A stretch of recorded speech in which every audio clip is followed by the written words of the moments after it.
Hello, and welcome to another edition of Tech Tuesday presented by Delta Media Group, where we know that in Latin, Jehovah started with an I. So today, we are going to take a look at the email reporting page in the DeltaNet. We've looked over this page before. It's where you can go to see how many customers you've had whose email addresses have bounced or have opted out of different kinds of emails, things like that. But we've made some additions to it, and now it will also show you email history related to various systems that send email through the DeltaNet. So let's take a look at it and see what we've got. So first off, to get there, we're going to go to Marketing and then down to Email Activity Reports, or Report rather. You could also type email up here into the quick search and you can get it to come up that way. So we'll just Email Activity Report. There we go. So now you can see we have first off, a breakdown at the top that allows you to select the different kinds of emails you want to see the stats for. And then below that, you also have the customer opt-out charts, which will show you how many have opted out and how many bounces you've gotten. Now my charts, this is a demo account, so my charts definitely favor to the bounce side because I have a lot of email addresses in here that aren't really valid, but yours will probably have much, much fewer bounces. You'll probably see more of mostly opted in, and then a handful opted out, and maybe just a few bounced. So anyway, these charts will give you that breakdown. Now, these charts are specific to each system because you have the ability, or customers have the ability, to opt out of these systems individually. So MCFL has a different opt-out list versus eCards, which has a different one than email blasts. So because each one can have its own opt-out list, it makes sense to have them all as their separate charts. That said, the bounced is the same on each one. So we have one bounce table. If a message bounces, then that email address is considered one that is invalid, or that messages will bounce if we send them to. There's one list for that. So that's why you'll have the same number of users in all four of these charts for the bounced portion. So now to see any details on these, you can just choose the type of email you want to look into and click this little hamburger menu in the top, and then you can view the list more specifically. Now you can also print out this chart, or you can download the chart if you just wanted that graphical representation there, but you can view the opt-out list or view the bounce list details here. So again, if I select View Bounce List, we're going to get this list, and this is the same bounce list regardless of which section I decided to view the bounce list from.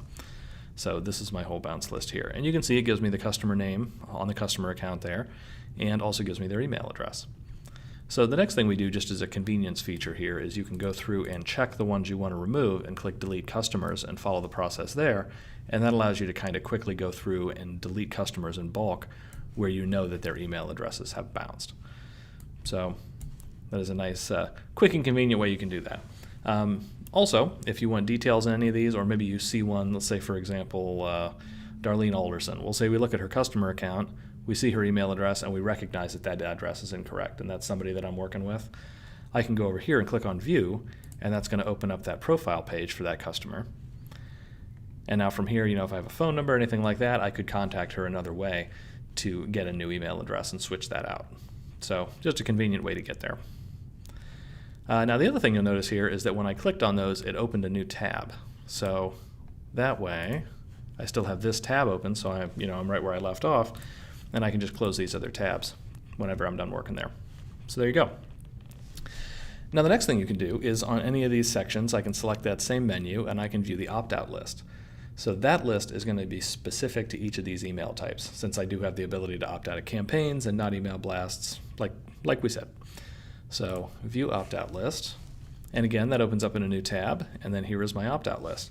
Now from here, these are customers that, their email address is still valid, they've just chosen not to get that kind of email. Therefore, you're not going to want to go in and delete a bunch of these in bulk generally, and that's why there's no bulk delete option here. So in this case, it just gives you the specifics of those that have opted out of that kind of email, and again, you have that View button if you want to click through and then open up their profile page and get more information about those customers. So we'll close that one out. Now our section up here at the top of the page is our email statistics section. So some of these types of emails have some stats built into them. So if I go to the eCards page, for example, I can look at the eCards specific stats there. Drip campaigns, if I go to my email campaigns page, I can look campaign by campaign, and I can get information on each of those as far as delivery statistics. This just kind of consolidates everything so that you can easily get to all of those statistics from one place. So that's a nice convenient use for this page. Now the next thing we can do, so we're going to go and let's take a look at the Home Finders one. So email statistics, we're going to look at Home Finders. Now Home Finders do not have their own statistics elsewhere. So what this does is kind of summarizes all the Home Finders or the saved search emails that are being sent out to all your customers to give you an idea over a time period, because you can narrow that time period down if you want, but give you an idea of over that time period what kind of Home Finders are going out to your customers, so how many you're sending out, the days they're sending, who they're going to, and then whether those customers are opening them or not, and whether they're clicking on the links inside those emails or not. So, this puts all of those Home Finder emails together in one spot so you can really easily see what those are doing. And again, I can go up here, I can narrow this date down if I want to look at, say, only Home Finders sent in the last month. And then I can also export that report as a CSV if I want to use that for another platform or just have that stored in another way. So there you go. Like the other table systems like this throughout the DeltaNet, it is searchable also. So if you had a customer that said they weren't receiving a saved search they'd set up, anything like that, you could go to this page and just search them by name here. And you can see it narrows down as you type. So there you go. All right, so let's go back to the email report page. So we have a back button up here just to keep it simple. So back to our report selection.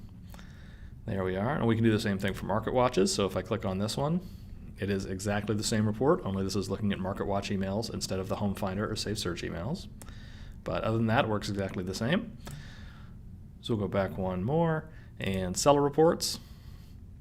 Again, looking at something very similar, but the seller report doesn't have kind of a unified dashboard. It's a customer-based report, just like the Market Watches and Home Finders. So this is a place where all of those emails are consolidated.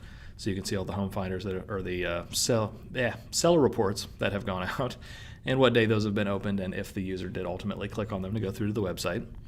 So we have all those as well. And now drip campaigns. Again, very similar, but this is looking only at drip campaign emails. So these would be the emails sent under from the campaigns and action plans page. Which again, if you do go to that page, you can see per campaign what the stats are on each campaign and even each email within that campaign. So this gives you an overview, but if you go to that page, you can really see the specifics. And then next we have e-cards, which again, same display, same interface, just looking at a different kind of email. Back again, email blasts. Again, the same thing, but email blasts and e-cards, you can go to those respective pages and actually see the stats there as well. So if I went to the email blast page, I would be able to see all these stats there also. And then lastly, the MCFL. So the MCFL, or the My Customer for Life system, again, I can see these stats from the MCFL page itself, or I can go here and just get kind of a quick aggregated report just so that everything's all in one spot. So there you have it. That is the email reporting page in the DeltaNet and the different things you can see on those and how you can interact with that to see what the system is doing on your behalf, especially when it comes to those automated emails like Home Finders and Market Watches, where you don't have as much overarching visibility into. This gives you a nice place where you can see how those are really performing. So there you go. So if you have any questions, concerns, comments, as always, feel free to give us a call or send an email into support@deltagroup.com, and we will help you out with whatever you need. And I will see you again next week. Thanks a lot.